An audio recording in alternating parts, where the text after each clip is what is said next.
Welcome back to Nuggets and Pearls. Today's question is, how to... cut. Oh. How much do I need to eat to gain weight? Right. How much food do I need to eat to gain more weight, put on more mass? How do I know if I'm eating enough? All right, so how do I know if I'm eating enough food if I want to get stronger and put on more mass? Like, what do you generally do to track that? Yeah, so that's going to depend on a lot of things. It's going to depend on the person, their physical activity level. In the Muscle Gain Guide, the How to Get Strong Now, we suggest trying to gain a half a pound to a pound a week, but how much food is that, So what I typically recommend people do is, figure out what the baseline level is. So, calculators can help with that. You can figure out, you can put in your physical activity level, how much training sessions you're doing, and what your goals are if you want to gain weight, and it'll spit out a number. And you can kind of use that number, but you kind of have to take it with a grain of salt. It's still just an estimate. Right. It's an estimate. You're going to have to use other tools and feedback to figure out exactly if you're on progress or not. Such as? Yeah, so like one of the things that I recommend is that you weigh yourself every day. If you're trying to gain weight, if you're not gaining half a pound to a pound per week, you probably need to eat more. And you're training hard, you probably need to eat more. Sure. That calculator is not going to take into account all the things. So also too, if you're feeling tired during your workout, if you're not feeling recovered, you probably need to eat more. So the calculator is just a tool. It's not an end all be all. It's not the end of the day. This is what you need to hit. Right, yeah, so a good idea might be to track where you're at on day one of a normal day of eating before you actually decide to start trying to put on the mass. And then,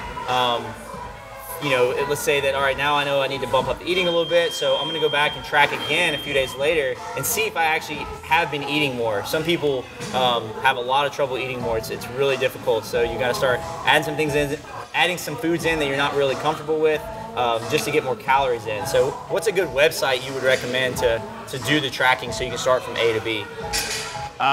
For food tracking, I like to use MyFitnessPal, so I like to use that app. There are a bunch of calculators out there. I know If It Fits Your Macros is real popular. So, those are all useful tools. But like I said, you got to take that with a grain of salt. If you're not hitting the numbers that you need to be hitting week to week, and you're feeling beat up, and you're not getting where you want to be, you probably need to adjust something. You probably need to eat more. Right. And what that is, it depends on the individual. So, yeah. Yes. So when you weigh yourself every day, it's going to fluctuate. You might jump 1 or 2 pounds between a day. You take a crap and you're going to be down a couple pounds. So, really look at the week to week trend.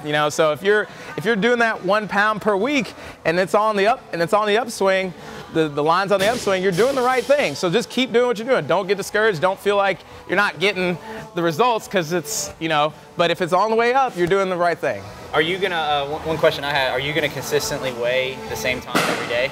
Yeah, so with weighing yourself, you wanna weigh every time the same time. So I like to do it in the morning, right after I use the bathroom. The way I'm nice and empty. But yeah, so same time every day and track that daily, but look at the weekly trends. Sure. Yeah. Got it. Nailed it. All right, if you find yourself asking questions like this all the time, we have a cool FAQ. It's called How to Get Strong Now. Alex, please tell them the website because I don't know what it is and I can't remember all the stuff that you're about to plug. All right, so the website is muscle.barbellshrugged.com. Just go to that website, put your name and email in the box. It'll send you the guide in the email. Check it out. It's got lots of tips. We got the FAQs in there. We also got links to all of our strength and muscle building content that we did on the daily and the podcast. Also, there's 2 weeks of free programming from our Muscle Gain Challenge program for you to try out and see what you think about it. Yes. Yeah. Yes. Get swole. Beast mode. Strong. Beast strong. Inflated. Join the conversation every week after the episode over at barbellshrugged.com. This is also where you'll find new episodes of Barbell Shrugged, Technique Wad, Nuggets and Pearls, Barbell Business, Get Change, plus new articles every day on our daily blog, written by us, guests of the show, and some of the biggest names in strength and conditioning. So, go there and leave a comment now. Oh my gosh, wow, that's so cool. Yay, that's so awesome. Did you like this video? If so, subscribe to our channel and share this with your friends. And if you want even more free, awesome resources to help you reach your fitness goals, plus some updates that we only share over email, head over to barbellshrugged.com and sign up for the newsletter.